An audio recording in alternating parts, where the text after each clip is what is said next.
Hello, അങ്ങനെ ഒരു വർഷത്തെ ഇടവേളയ്ക്ക് ശേഷം വാപ്പിച്ച് വീണ്ടും ഗൾഫിലോട്ട് പോവുകയാണ്. അപ്പോൾ വാപ്പിയെ കൊണ്ടാക്കാൻ പോകുന്ന ഒരുക്കങ്ങളാണ് നിങ്ങൾ ഈ കാണുന്നതൊക്കെ. ഞങ്ങൾ ഒരുങ്ങി, ഞങ്ങളെ കൊണ്ടുപോകുന്നെന്ന് പറഞ്ഞപ്പോഴേ വാപ്പി ആദ്യമേ പറഞ്ഞു, നിങ്ങൾ വരുവാണെങ്കിൽ കരയരുത്, കരയാനായിട്ടാണെങ്കിൽ അങ്ങോട്ട് വരേ വേണ്ട എന്നെ കൊണ്ടാക്കാൻ, സാധാരണ വിളിക്കാൻ മാത്രമാണ് ഞങ്ങൾ പൊയ്ക്കൊണ്ടിരുന്നത്. ഉമ്മിയുടെ മുഖത്താണെങ്കിൽ വിഷമതായി കണ്ണീരിപ്പം തപ്പോട്ട് പോകുമെന്ന് പറഞ്ഞിരിക്കുവാണ്.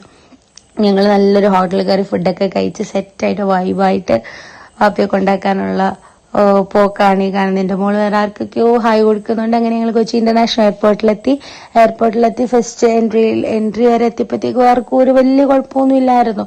പക്ഷെ ഉമ്മ മൊത്തത്തിൽ ഡൗൺ ആയി. കാരണം ഒരു പ്രവാസിയുടെ ഭാര്യയ്ക്ക് മാത്രമേ ആ വിഷമം അറിയത്തുള്ളൂ.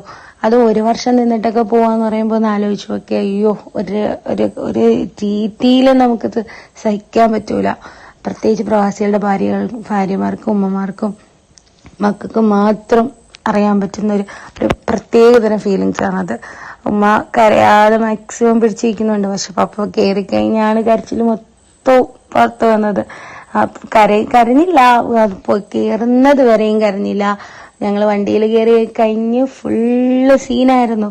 അങ്ങനെ വാപ്പാക്ക് ടാറ്റയൊക്കെ കൊടുത്ത് വാപ്പിച്ച് വീണ്ടും അങ്ങനെ ഒരു വർഷത്തെ ഗ്യാപ്പിന് ശേഷം വാപ്പി വീണ്ടും പ്രവാസിയായിട്ട് തിരിച്ചു പോവുകയാണ് സൗദിയിലേക്ക്. ഞങ്ങൾ ഒരുപാട് മിസ് ചെയ്യും.